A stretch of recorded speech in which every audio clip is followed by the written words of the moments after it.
ખેતીનો અર્થ એવો નથી કે ખાલી આપણે વાવી ઉગી જાય એટલે વેચી નાખી. આપણી ધૂળે વેચે જઈશ પણ આપણામાં આવડત નથી, સમજ્યા?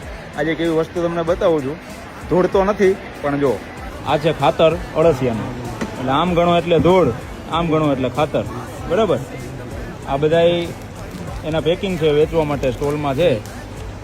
અને હવે આપણે આ કાકા છે, આ બધું કામકાજ કાકાનું છે, પાછળ તમને બતાવ્યું, બરાબર? હવે કાકા આપણે ઘોઘાવદરના છે. કાકા ખેતી કરાય કે શું કરાય, તમારું શું કહેવાનું? અરે હવે પછી તો ખેતીનો જ સમય છે અને ખેતી જ કરાય. કરાય ને? ખેતી જ કરાય ને. ધંધાનો તો સમય હવે 5 વર્ષમાં પૂરો થવામાં આવે. સમય રહેવાનો હોય તો ખેતીનો રહેવાનો છે. સિટીમાંથી પણ હવે બધા ગામડે ખેતી કરવા આવી રહ્યા અને ખેતી જ કરાય. અને કાકા ખાલી એની વાડીમાં ઉગે એટલું જ નથી વેચતા, અળસિયા વેચ નાખે છે. પૂછો જઈ.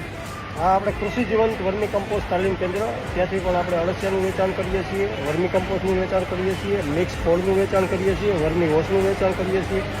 ગાય આધારિત બધી પ્રોડક્ટ છે, અગરબત્તી છે, એ બધી પ્રોડક્ટનું આપણે વેચાણ. વાહ ભાઈ વાહ, બધું હાથે બનાવી. બધું હાથે. કોણ કે છે ખેડૂત અભણ છે ને ખેડૂત ખબર નથી પડતી? આ જોવો છે, આ કાકાને જોવો છે.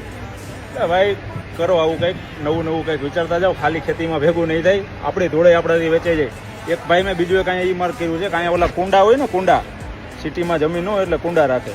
એક ભાઈ આગળ હમણાં બતાવું તમને, માટી લઈને બેઠા છે, ઓર્ગેનિક માટી. કુંડાવાળા બધે લઈ જાય માટી. સમજો છો તમે? ખેતીને ધંધાની નજરે જોવી પડશે ભાઈ, તો જ ખેતીમાંથી પૈસા બનશે.